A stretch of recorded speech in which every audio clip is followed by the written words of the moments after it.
Welcome. So good to see your face. Today, I'm going to be going over my travel bag.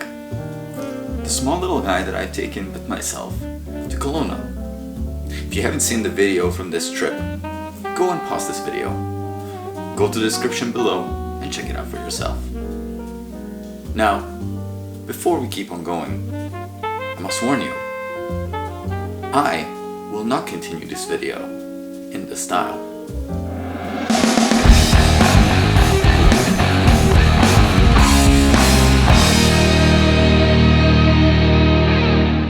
So, when it comes down to gear, I think it's very important for us to all have a versatile kit, but a small kit. So for me, I use the Canon EOS R for almost everything. I do have a Sony body and I have another Sony body coming in the mail, but my go-to camera is my EOS R. The microphone on top of it is the Rode VideoMic Pro. Small little guy that fits into my bag, no problem. And I use a small little Manfrotto tripod with like a little ball head that you can press the button for and it can adjust. It's amazing. Now for the rest of the bag. In the main compartment, I don't have a lot more things. I have a lens filter holder, which is where I keep kind of like my ND filters. I use an ND filter that's currently on my camera, but I usually put it in this little pouch.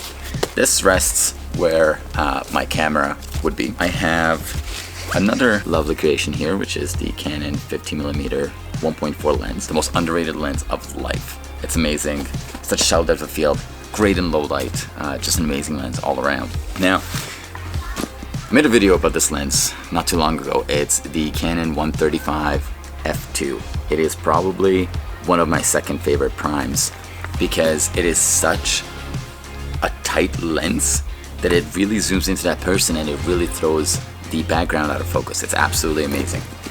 So this hangs around in my bag here.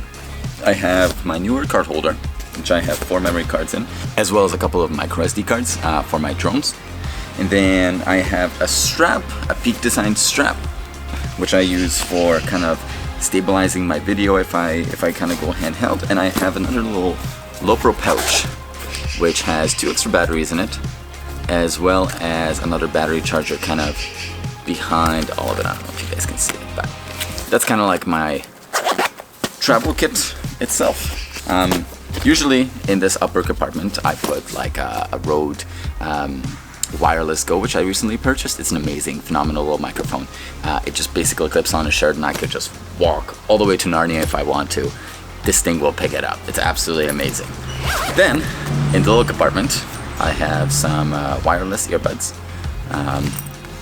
Super neat, super handy. It's amazing. Absolutely love them. I have a small little aperture light, which is the Aperture, I can't remember its name, but it's small aperture light with a couple of light gels in here so that I can go and light my scene if I need to. I have my trusty little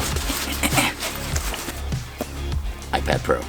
It is a 10.5 inch little iPad Pro, so I can just kind of edit on the road if I want to. It has a video editing software as well as Lightroom, so all my pictures and videos can kind of be edited on the road if I'm not around my computer for a long time. Front pocket, absolute must.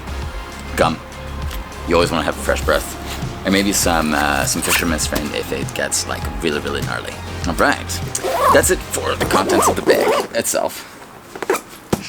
I also tend to use a DJI Spark, which is somewhere kind of hanging around the house. All the aerial footage that you saw out of that video was shot and recorded with the DJI Spark, which is actually a super neat little drone. It's kind of compact and the remote kind of folds up and I can put it all in my bag here, which makes it super, super easy to travel. Now, this is not a long video. It was just kind of like, hey, this is my new kind of setup for my daily stuff, which kind of makes me feel a little hypocritical because I recently purchased the Lowepro Whistler bag. Hold on, just 1 second. But this is my newest little baby. It's the Whistler 450 AW. Amazing backpack. I ordered it because I'm going on a bigger trip where I have to take my Ronin in its Pelican case, and I don't want to spend a lot of money on extra luggage. So I decided that I'm gonna get this massive backpack and then just walk around with that. This it's kind of the end of the video. I hope you guys like the mini gear setup, and if you guys are interested in what the photos are like from this trip, make sure you hit a follow on Instagram, because I'm going to be posting them all over there, as well as I'll see you guys in the next one. Make sure you guys hit this like and subscribe button, it does help a lot. And if you have some comments, if you have some other gear pieces that you use on your adventures that are not in this kit, I would love to know about it, because I love gear. Cool guys, that was it from me. I'll see you guys in the next one.